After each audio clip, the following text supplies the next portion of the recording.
Good morning and welcome to Mary Harrington and on YouTube on Inside Parenting. So today we're going to talk about mom guilt, and mom guilt is everywhere you look, right? All these different frames, all these different things. Why are you guilty for being a mom? Let's talk about it. Let's talk about what it really means to be a mom, why we have mom guilt, and what we can do about it. Are you ready for that? Because it might be kind of shocking. I hope so, because I am ready to take it on and start way back at the beginning. And here we are. So good morning and welcome to this episode of Mary Harrington on Inside Parenting.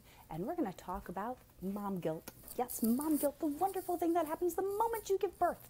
If you are super lucky, you might actually have mom birth during pregnancy. Wouldn't you be the special one that you are guilty before they're even born? Oh my God, claps for you. Wait, hold on, got coffee in my lap. Claps for you if you have that mom guilt before they're even born. Because I don't know about you, but I'm pretty sure somewhere on that birth certificate, probably in invisible ink or in really small letters, mom's guilty for everything, right? Mom is at fault for everything. At least my mom was. Wasn't your mom? And I learned that. I've just picked up that mom guilt and I ran with it. It was like this big flag that says, I am guilty. Well, guess what? You're not guilty. You're human, and you don't have to own it. So let's talk about what does mom guilt really mean, okay? And let's talk about why we have it. Now, if I end up taking my glasses off, it's because the reflection's really bugging me. And so I might look a little bit more tired. I am 45. It does happen. I slept on a couch last night because that's where Sarah slept. Not an argument with the husband. Just, again, mom guilt. I did not want her to sleep on the couch alone and wake up frightened. So mom guilt made me stay out on the couch with 2 dogs. That's what it is. So I'm going to share a little bit about my personal mom guilt, and I hope you'll share a little bit about yours. And then we can sort of talk about, well, why do we have this? What purpose does it serve? And how do we get rid of it? So here are my 2 big mom guilt things. The first one, I've had 18 years to process, so I'm really not that guilty about it anymore. But for a very long time, I held myself accountable for marrying a man that I didn't know well, for staying married after I knew he was abusive, and doing the best I could to protect my daughter from him, but learning that he had molested her while I slept. Yeah, it's a pretty big one to swallow, that you married a child molester.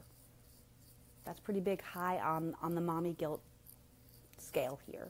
I screwed up. And the second one is with Sarah, and Sarah's 10. So Elizabeth is now 19, almost 20. Sarah's 10. And the fact that when we had her tested for learning disabilities, I didn't read through the whole thing. I read over it was 26 pages long, and I only read over the recommendations at the back. And I didn't read the whole thing. I thought, well, I'm just going to read over what it is that they say she needs, what her diagnosis is. Good morning, Crystal. And so I missed some really important things in there. And so what I missed in regards to Sarah was that, hey, she has 1% visual comprehension. So we did all this tutoring. We did one-on-one tutoring to the cost of a private education. And 2 years later, she still couldn't read. So I was holding myself accountable for not going in and holding myself guilty for not actually reading through the whole thing. And I was blaming myself for her visual disability. I was supposed to know what that meant. I thought, I'll be honest, I read it. I thought it meant it was her dyslexia. Okay, move on. That was it. So my mom guilt has to do with child molestation and not doing my research. It's okay, so how is this serving me? What is your mom guilt? Because that's my mom guilt. Pretty big stuff. Pretty big stuff. So today I want to talk about, well, how does your mom guilt serve you? Where did we get it from? I know I got mine. We joke around saying that I'm part Jewish and part Italian, so I can worry about anything, be guilty about anything, and feed you. And that can pretty much be true. But I've had to look at that and decide, well, is this serving me? Is it serving my family? Because the truth of the matter is, when you are operating out of mom guilt, which comes out of fear rather than love, you're not really operating from a place of being a centered person. And when you are not centered, you lose trust in yourself. And guess what happens with your kids? They lose trust in you because you aren't trustworthy, because you don't trust yourself. So when I was walking around with all this guilt about Elizabeth's father and what I had caused, my God, I slept. I was guilty of sleeping. Hello. That really impacted our relationship because everything that she did and everything that I did went through that filter. It went through this filter of, you're not a good enough parent. Well, that's not what she was saying to me. She was saying to me, Mommy, you're great. Thank you for saving me. Thank you for doing all these wonderful things for me. But I wasn't able to hear it because I had my flag, my big old flag. It like flew behind me. Good morning. And it was saying, yeah, you suck. You made mistakes. And like, that's where I was stuck. Have you ever been stuck, Crystal? Like I've been stuck. Good morning, Tabitha. We're talking about being stuck in mom guilt. Like actually, I was sharing with Sarah just yesterday that I was stuck at feeling really guilty about not understanding what that 1% of visual comprehension meant. Like, why didn't I dig deeper into it? Why did I not know how to solve this for her? And she looked at me. She's like, well, Mom, then I wouldn't have been able to go and like do all these awesome creative things. I didn't know how to tell you I saw things swirly whirly and moving because that's how I've always ever seen. I thought that's how everybody saw. She's like, why are you guilty of my eyes? Hello, wisdom from a 10-year-old, which is why we're talking today, right? My 19-year-old is like, Mom, you're not guilty for what my father did. You don't own that. You own getting me out of it. You own finding the best resources. You own moving me through it. So, you know, when we look at mom guilt, let's really look at what purpose is it serving you. So the purpose it served me was that I didn't have to really own it, right? Let's be honest. Mom guilt is really not about the fact that you caused something, because maybe you did, maybe you didn't, okay? But what does it really absolve you from? What does having mom guilt say, oh, you don't have to own that? Like my mom guilt with Elizabeth and the molestation, as long as I held on to that, I didn't have to own looking at what did I own in that relationship that caused me to be attracted to someone who was so messed up. Yeah, haven't we all felt stuck lots of times? Yes, hello, welcome to parenting. We're stuck in the muck. And so by not owning it, but by just being guilty, meant I didn't have to take any action. I could just say, oh, I'm a bad parent. Look what I did. Good morning. And that is really not what I want for my child. I don't want my child to learn that. I don't want my child to learn mom's guilty for everything. I'm responsible for things, but I'm not guilty. I'm responsible for the fact that I married someone I didn't know well. I'm responsible for the fact that now, Grant, we've been divorced 18 years, the best 18 years of my life, hello. But I'm responsible for the fact that I did not look deeper into what it meant to have a visual comprehension for Sarah. But I'm not guilty of the fact that she has it. And see, that's where the difference is. It's what am I responsible for rather than what am I guilty of? Does that make sense to you guys? Like, do you get that when we run around with, I'm going to call it the guilt flag, right? Because I imagine like running out on this big field. I am not a sports player, but I'm thinking like a soccer field or a football field. Like you see them running out, with the big flag flying behind them of like their college or their team or whatever it is. I'm not a parent, but I can just imagine how hard parenting can be at times. Honey, if you live, you have guilt. Am I not true? I mean, this isn't always about you're a parent. This is about, maybe we should call it life guilt. I just called it mom guilt because I tend to talk about parenting. But let's talk about life guilt. Like, what are you guilty of? I am totally guilty of making really bad choices when I was younger and like impulsive. And just like, I probably was like unmedicated, literally bipolar. And I say that because my daughter has bipolar. And I see a lot of me in her. And it's actually been through changing my diet and changing my mindset that I haven't needed to be medicated. But she really does need to be medicated. That's what works for her. When I was 19, I probably wish I had been medicated. But let's say back in the 80s, they probably didn't have good meds. Ooh, look at all those eye wrinkles. I'm not going to go so close to that. That's kind of scary shit. So let's really talk about what does it mean to be guilty. If you are guilty, you don't own it. Right? You don't have to own it. You don't have to take responsibility. You don't have to change it. It's everybody else's fault. Everybody else's fault. Yeah, no, that's not my fault. That's your fault. No, I'm just guilty of the outcome. Oh, bullshit. Bullshit. Pull up your big girl panties and own it, baby. Because until you own it, you can't change it. And if you can't change it, then you are always going to have the same problem. So let's talk about what this guilt, we'll call it life guilt for Crystal's sake, right? Or mom guilt for Tabitha's sake. Anybody that's listening, let's just call it guilt, all right?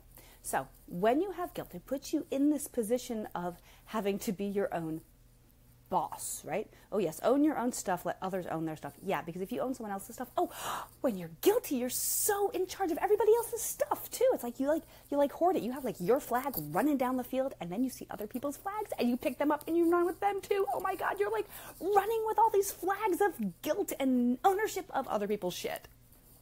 And then you say your life stinks. Well, yeah, no shit, your life stinks. Your life stinks because you're taking on everybody else's shit. Let go of their shit. Let it roll, baby. Let it roll. What does Elsa say? Let it go. I'd sing for you, but you don't want that. I'm only on like cup 1 of coffee, right? No, we don't need that shit. But here's the truth, all right? When we do not own our lives, okay, Crystal says, I'm guilty at letting my anger take over my emotions and then reacting based on my anger. So it is usually explosive, violent, and I feel bad after it happens. Hold on one second. I have a whiny dog. Hey, Sarah? Can you please come to get baby, honey? She's whining at me. Gotta love live stuff, isn't it? Like you get the dog whining and you get the kids and all this stuff. All right, so Crystal, in those moments of anger, now I know I talked about, I think it was on Monday, I talked about that space between the response or the stimulus and your response. And for some people, I know, it's real life. So there you go. So there is a space between that stimulus and the response. So your response is anger to whatever that situation is, okay? As you mature and as you grow and as you start taking ownership of your own life, that space is going to grow. So when you're young or when you don't have experience with this, that space is really small. It's like this. And something happens and boom, it's a knee-jerk reaction. You just let it go. I used to. My God, I'm a redhead. Can you imagine how much I used to let it go? Let's get real. You can talk to Elizabeth. She can tell you, man, boom, right off I'd go. And you have to learn to stop and breathe and think through. I know this sounds really, really hard to do, especially in that moment. But if you practice it when you're not in that moment or just when you feel it starting to rise, because let's face it, not everything gets that knee-jerk anger, I hate you reaction. If it does, honestly, you might need medication. Or you might need therapy and way more than this can do for you. But you begin to see situations where you can say, okay, I'm going to take a breath now. And you inhale and you literally count to 10. Literally. And then you exhale, literally counting to 10. And after a while, you'll be able to do this. And you'll be able to calm it down because you cannot be inhaling that deeply and still having that same reaction in the brain of that immediate stimulus. All right? So try that next time. And that way also, see, if you're just constantly, I'm guilty, I'm violent, this is what happens, you actually are in a pattern of abuse with yourself. With yourself. Think about this. So do you want to be abusing yourself? Maybe do some research on that pattern of abuse and the guilt then leads to the good part, which then leads to the stimulus, which then leads to the popping of the bubble, which then leads to the explosion, which leads to feeling better, to feeling guilty, and it just keeps going. And the same thing happens with guilt. Okay, we stay in this pattern of guilt, and I'm responsible, and I'm guilty, and I'm this. You never thought of it like that? Yeah, awesome. Well, I'm glad that maybe this gave you some insight, Tabitha. That's awesome. I've done a lot of work. I used to be really explosive and a bitch, like horrible bitch, and mean. And decided it didn't serve me. So what is your guilt doing? How is it serving you? Like I said earlier, my guilt meant I didn't have to own it. I didn't have to be responsible. But when we get into this paradigm of guilt, okay, what happens is then it affects how we parent. It affects all of our relationships. It affects our interpersonal relationships, our relationships at work, our relationships with our significant others. It disempowers us and disempowers them. Because then there's not you need authority of being the boss, right? We're not talking about this hierarchy. We're talking about disempowerment of self, disempowerment in your relationship. If you do not trust yourself, how can you trust someone else? See, it all starts with the self. It all starts with, can I trust me? Can I trust that I'm going to make decisions that are in the best interest of myself and of others? Or am I just going to be higgly-piggly and throw it everywhere and then not take ownership for it? So the first step is you really have to take ownership for it, because once you start having that backbiting, that infighting, that I'm going to call it that political life. Like I know a lot of marriages where there is this, well, I'm just going to stay with him for the money, but he's an asshole. Well then, excuse me, what are you? You're a bitch. You're a user. All right? I can't even begin to tell you, like we come from a town in Connecticut that is really snotty, like super snotty. And we would go to this little pond, and that's where all the mommies would go, and the mothers would sit there, and their kids would be playing in the pond, and they'd be talking about how their husband is having an affair with some chick in Europe. And I would look at my daughter, and I was a single parent, and I'm like, sure as shit, I value myself better than this. I'd leave him regardless of the money. But they were not valuing themselves. And what were they teaching their child? Not to value themselves. I'm actually going to step out, and I'm going to talk just for a second about the shootings that happened yesterday, because they break my heart. I used to actually, I lived in Connecticut, and I know some of the kids that were shot at Sandy Hook. They went to preschool with Sarah. And so this for me is really hard, and not because they're shootings. That's a whole other conversation. That's a whole other ball of wax. Mental health, whole other ball of wax. But this was a boy on the radar that they knew had issues. And where do issues start? They start at home. At home. And who do they start with? The parents. And maybe the grandparents, or the aunt or the uncle, or whomever is raising that child. My parents were foster parents, so maybe it starts with the foster parents, all right? It starts with the person in their life that has that integral relationship that can either be the manager and control them, or be the leader and show them the way and show them how to go. And that's what this is really all about, this mom guilt, this life guilt. It's how we view ourselves and why we are there. Do we want to be disempowered? Do we want to continue that cycle of abuse about ourselves? Because that's what it is. The guilt is abuse. You're abusing yourself. Would you go up to a friend and would you talk to them the way you talk to yourself? Really? You would? Because if you would, you are a sucky ass friend. Sucky ass. Like camel ball suck ass friend. Think about this. Really? Would you walk up to your friend and say, you are so fucking stupid. What were you thinking? Well, maybe you might as a joke, but even think about that. Aren't you disrespecting your friend with your language that way? Think about things that you say to yourself, and why do you justify them? Why do you think it's okay? I'll be honest, I put on my underwear this morning, and I'm 5'1", 117 pounds, okay? I'm little. There's nothing that's overweight, and I put on my underwear, and I looked at myself, and I was like, oh, girl, man, you're, flabby. Look at that roll. And I thought, wait. No. Because how you talk to yourself, actually, it becomes part of your cells. And you can actually create cancer in your own body by talking negatively to yourself. Did you know that? If you're always looking at your boobs and going, oh, they're not big enough, or they're too big, or they're lopsided, or I don't like my nipples, or whatever, you can actually cause breast cancer. You can hate a part of yourself so much that you begin to change the cellular dynamic. Think about that. Just take a second and think, holy shit, what am I doing to myself, to that part of my body that I feel guilty about, that I'm abusing myself on? How much abuse are you really doing to yourself? Because if you're abusing yourself, guaranteed you're abusing others.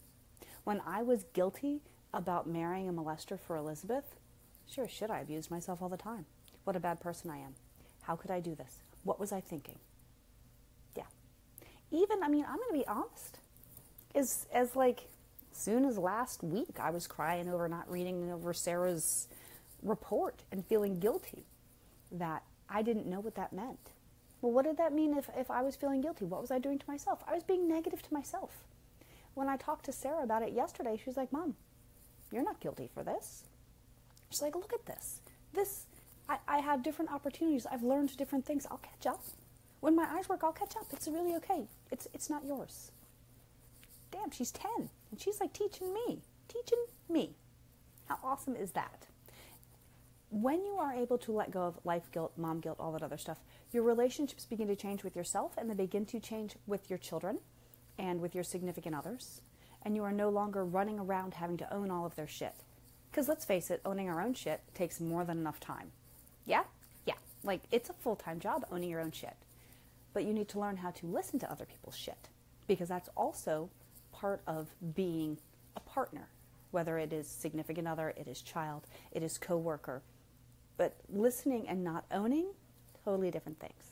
You can listen and authentically listen, and you can support them and say, wow, that really sucks, or that's got to be really difficult. I'm so sorry you're feeling that way. And always, it's never inappropriate to ask, what can I do to help support you? Maybe you should ask that to yourself. What can I do to help support you? Because what answer would you give yourself? Crystal, would you give yourself, when I'm angry, I really just need to remove myself from the situation? If your friend came to you and said, God, I get so freaking angry, I just lose it, what would you say to them? If they said, I don't know what to do with this. Would you say, well, I think you should completely lose it and beat the shit out of someone? Depends on the person. I'd really kind of like to do that to some people. But what advice would you give your friend that you're not giving yourself? Let's start there. How could you love yourself more to get out of this guilt? Good morning. And be able to say, hey, this isn't working. Okay. Tabitha says, I need to learn how to listen without taking on their problems as if they were your own. Yes. And oftentimes, like, I'll look at my girls or I'll look at my mom and I'll say, do you need to vent or do you need to find a solution? Because I'm a great solution finder. That's like, you know, in the business world, I'm known in some groups as like the unicorn finder. I'm really good at helping people find their unicorn factor, right? What they're really good at. And that's something I really enjoy doing. I'm really good at finding solutions that other people don't see. But sometimes people don't want a solution. They just want to vent. And then why are you picking up their garbage for them? That makes no sense. If they need a solution, then you need to look at it together and you need to listen to them and then reiterate back to them, this is what I heard you say. Am I understanding this correctly? And they'll be like, oh, yes or no, or here, I need more clarification on that. And you end up going back and forth with this discussion. Like when Elizabeth went through this program called CCATS when she was 9, there was one thing that really, really blew our mind that changed our family dynamic. And they had two people sit down facing each other, just like this in chairs, okay? It was called the fishbowl. And you had to look at the other person as they told you what they were feeling and what they were thinking. And then at the end of it, this was the best line ever. If nothing else you take from this, take a note on this. When you do X, so I feel Y, I need you to do Z. So for example, when you yell at me, that's X. I feel defeated, that is Y. I need you to talk to me. I need you to talk to me in a calm voice. That is Z. Right? So it presents the problem. It presents a solution. It's the same thing. If my friend came to me and said they were really angry, I would tell them to breathe, count to 10, and then come back when you're calm and go scream in a pillow. Yes, screaming in a pillow is awesome. One of my favorite things to do when I'm angry is to like go into the shower. You can't hear me if I'm crying, because sometimes I cry when I'm angry. Or I take a walk. My poor dog, she has 6-inch legs. She's like a lab basset. And when Rich was unemployed 5 years ago, and he was drinking and like life sucked. And this poor dog, she loves walks. I would walk her to the point where she couldn't walk anymore. And I would bitch the fuck out of anyone that was, and I would just go off. But it wasn't at anyone. I just needed to unload. So I took myself in snow, which I hate, and I walked my little ass around and I bitched everyone out. But not to them, just at the cold air. And by the time I came back, I had sorted through it, I had flushed the caca, and I was able to go on and walk in and say, hey, when you did this, it made me feel that way. This is what I need for you to do. But I couldn't do it when my emotions were like way up here. There's no way I could think straight. It doesn't happen. And when we are guilty of taking on other people's responsibilities, it also then absolves them of having to take ownership, and you are then repeating the cycle. And believe it or not, it is part of the cycle of abuse. Do you really want that? I want to read you something that like blew my mind yesterday. So yesterday obviously was Valentine's Day, right? And we have been working now for 9 years on different parenting paradigms and different patterns and different ways of raising our children, because the last didn't work. It destroyed relationships. Rich has no relationship with she'll be 22, 22-year-old daughter next week, because how he handled it destroyed it. So I want to compare the two. Okay, last night, so there's no relationship there because it was traditional relationship. I'm the boss, you listen to me. You do as I say, all right? Then there's his son who, he hasn't lived with us for 7 years, but we have been in communication. He actually called me last night at 9:30, and his dad was sleeping, and he talked to me for like 20 minutes, just unloading about this test that didn't do well, and he's like, I'm such a fuck up. And I'm like, no, dude, man, you're not a fuck up. You're 20 years old and you're learning. What did you learn? What did you need to do? You're not guilty about not doing great on a test. What did you learn from this? He's like, well, I needed more time. Well, yeah, what he didn't do is take advantage of the fact that he has on-time tests. Okay? So he learned maybe he might need to take advantage of that. And then he had to get off the phone because he saw some guy walking. He picked him up and brought him back to his house.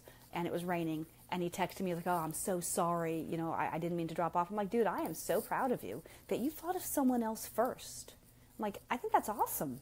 Don't apologize for doing the right thing. You're not guilty for that. You did an amazing thing in that moment. You saw someone else's need above your own. Like, that's beautiful. Thank you. You made me smile. I'm going to go to bed with a smile on my face. All right? So that brings me to yesterday being Valentine's Day. And as I said, we've been working on this new paradigm of parenting for almost a decade now. And Elizabeth and Sarah are 9 years apart. And in the beginning, Elizabeth was really angry that I had another baby. She went from being a single, only child to suddenly having this stepfather and 2 siblings that were about her age and a brand new baby, which took all of mommy's attention. And that was a really hard thing. And I was really, really guilty, like super guilty of the fact I actually was guilty of giving birth. I was like, I shouldn't have done this. I destroyed Elizabeth's life. How could I have done this? I was so selfish. What was I thinking? I was thinking it was 35 and my biological clock was ticking like crazy. And I was horny as hell, right? So, my feed froze up. I don't know how to fix it, honey. I really don't. I don't. Let me see. Feed froze up. Okay. Watch playback. But here's what I want to read to you. Okay? I want to read to you the fact that this card that Elizabeth wrote yesterday, look how cute it is, the little puppy. That's such a cute little puppy. Anyway, I want to read to you what she wrote to her sister, and hopefully I won't cry during it. Sure. So it says, I'm going to show you her handwriting here. Okay, and it says, sisters are clothes borrowers, magical fairies, silly face makers, funny, great listeners, amazing huggers, weird, loving, accepting, a friend, pretty and sweet, sharer of dreams, a princess, I'm going to cry, a conversation with no end, a best friend, and most importantly, my favorite. Happy Valentine's Day to the most outstanding little sister in the world. Oh, the mommy cries. May your day be filled with laughter and love. Love always, Elizabeth. This is what happens when you let go of your mommy guilt. And that is what happens when you can see, when you take time and you invest in those relationships, when you invest with your children, and when you stop owning all of their shit and you start owning your own shit, because that's super important. It gives them the freedom to have a relationship that's authentic to them. So, if this is still frozen, nothing I can do about it. Watch on the playback. If not, you're going to see me cry. But I should probably go now because I need to blow my nose. And but just know that there are better choices. There are better things that you can be doing than running around being guilty of all the mistakes that you've made. What did you learn from them? And how can you go forward? That's the whole gist of it. Let go of the guilt and hold on to the responsibility. So it has been Mornings with Mary. I will see you tomorrow morning. If you missed it live, catch it on YouTube. Have a good one. Bye-bye.